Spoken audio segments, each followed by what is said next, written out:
Mr.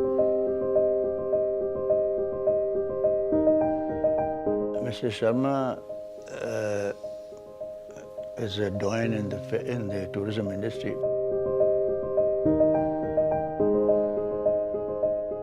A very rare good human being who is a good friend. And in the first meeting itself, he's a very, very warm person. He makes friends with just in a jiffy. Dad was so supportive of anything and everything one wanted to do. It was always do what you want to do what pleases you. When I joined the travel business, the family business, he really allowed me to make my mistakes. He had the amazing capacity of looking into minute details as well as looking at the large picture. Seeing the principled approach and his well-informed approach was an education in itself. From humble beginnings, when he joined Mercury Travels in 1953 as a transfer assistant, Mr. Inder Sharma covered a long and momentous journey, full of challenges and rewards. I needed a job, and any job would have done me. But the first job I got was to work for Mercury Travels at a very junior level as a transfer assistant. He was very intelligent and understood the business. He was a great assistance, and I was sorry when he left.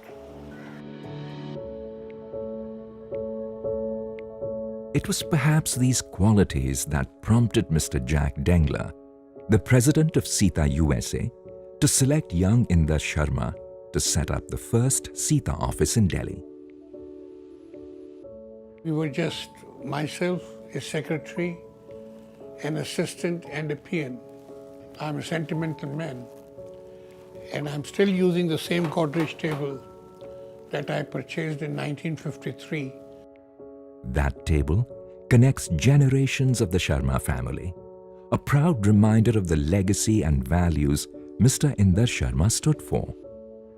This desk represents everything he stood for: his traditions, his culture, his values, and his ability to look at the big picture, his ability to carry a huge team, his ability to be grounded, and his ability to be the finest human being father could be.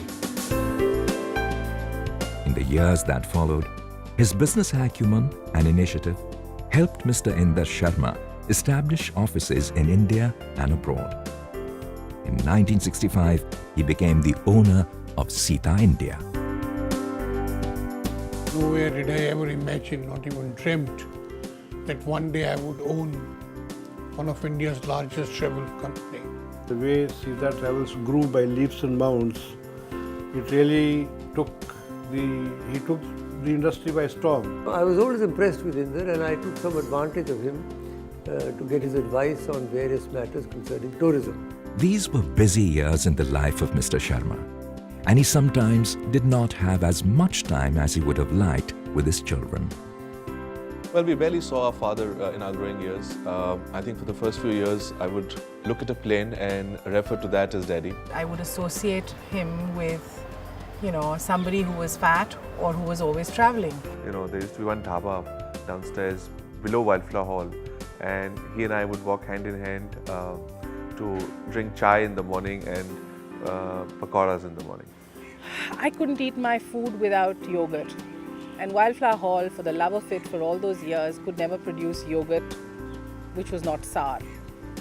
He would make sure that yogurt came from me from Simla, come hell or storm, because he knew his little girl wouldn't eat her khana without it. One of my big hobbies growing up was to collect airline stickers that you used to get in the old days when you would check in.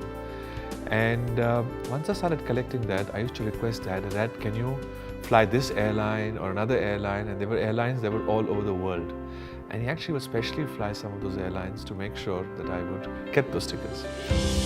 Managing his personal and public lives like only he could, Mr. Sharma oversaw the golden years when SITA became India's largest travel conglomerate, a well-known company at home and in the world. I wanted people to recognize SITA as a company, and I was ambitious. and I was very lucky to have excellent colleagues working for me. I was just the leader who got the credit. Mr. Inder Sharma won many awards over the years and many citations. The first person in the tourism industry who was awarded a Padma Shri. But I think the most important, most valuable award that I won was when the PhD Chamber of Commerce gave SITA the award of Business is Ethics. Though it was in business that Mr. Inder Sharma made his mark, he was known among his friends and family for his loyalty, fortitude, and a sense of humor. We used to have college annual function, and we had our principal by the name of A. Bhattacharya. Mr. Bhattacharya had a habit of walking with the head down as if he was looking for something which he had lost. So Inder called him to the stage and said, "Sir, you have always been trying to look for something. I think you have lost something." And then he pulled out an old dhela from his pocket and gave it to him. He said, "Sir, I think this is what you have lost." This was Inder that I remember. You could call me literally a practical joker sometimes, but I pulled these pranks many a times on few friends. Then came a time for Mr. Inder Sharma to move on to newer challenges. He read the signs of the times and in the year 2000 handed over the reins of his company to worthy partners. I was conscious of the fact that the technology was changing.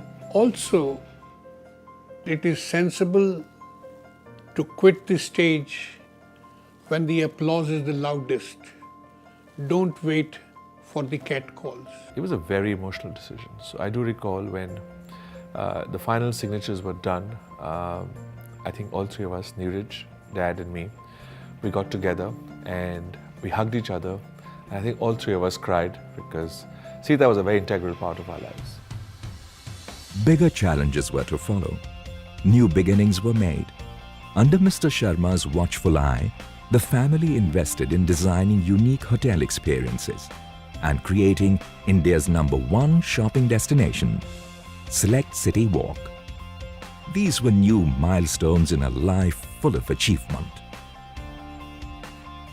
During all this time, Mr. Sharma always harbored a deep love for the nation he was born into and admiration for his dear Guruji. Dad was hardcore patriotic. He loved his country. For him, Kargil became a very epitome of what we could do. And he made sure that we celebrated Kargil. When we were looking at this huge slum area opposite Select City Walk, we discovered this place was called Jamunwala Bagh. And he used to get very disturbed. He often told me that, "Son, we need to do something with this project." So we worked very closely with all the government agencies. He supported us. He himself was involved hugely. He even involved the Honorable Lieutenant Governor. In a short period of 3 to 4 months, we could get this park going. Ironically, this was his last public function. Guruji, what can I say? I think Guruji gave him his life. Guruji gave him all his blessings, gave him his health, gave him his peace of mind. And I think Guruji became a very strong anchor in our parents' lives, especially my father. Having lived an ethical, successful and content life, Mr. Sharma would reminisce fondly of a life lived king-size. As far as my business life is concerned, I am very satisfied. I'm equally happy with my family life, and what more one can ask in life. Mr. Sharma's positivity about his own life echoes in the lives of many people he touched. He has been rightly feted and celebrated. He has had a distinguished life, a life of commitment and a life anchored in values. Well, other than thank you, what can I say? Today I am what I am only because they have both been with me. as friends, as supports, as guides. When I was growing up, I got a lot of inspiration from you. You have meant a lot to me, and I've learnt a lot from you. He is very nice. Whenever I hug my daddy, he always says Dadu J, and he used to do this. He used to do really funny things like carry me on his back during conferences, stick his tongue out to embarrass me every time he met me. He used to bring funny cakes to my birthday, and even crash some of my birthday parties wearing a Scottish bandmaster costume and once dressed as a chef. I remember one thing he used to always say to me, the more successful you get, the more humble you should be. Dad, you're the best. You know, there's something about you which I can't put my finger to, but it's just about everything that you are and you've meant to me. You've been my source of strength, you've been my source of inspiration. I just love you. Mr. Sharma was always moving forward, making friends, touching lives. Of him it could be said, without a doubt, that he lived his life with all doors opened.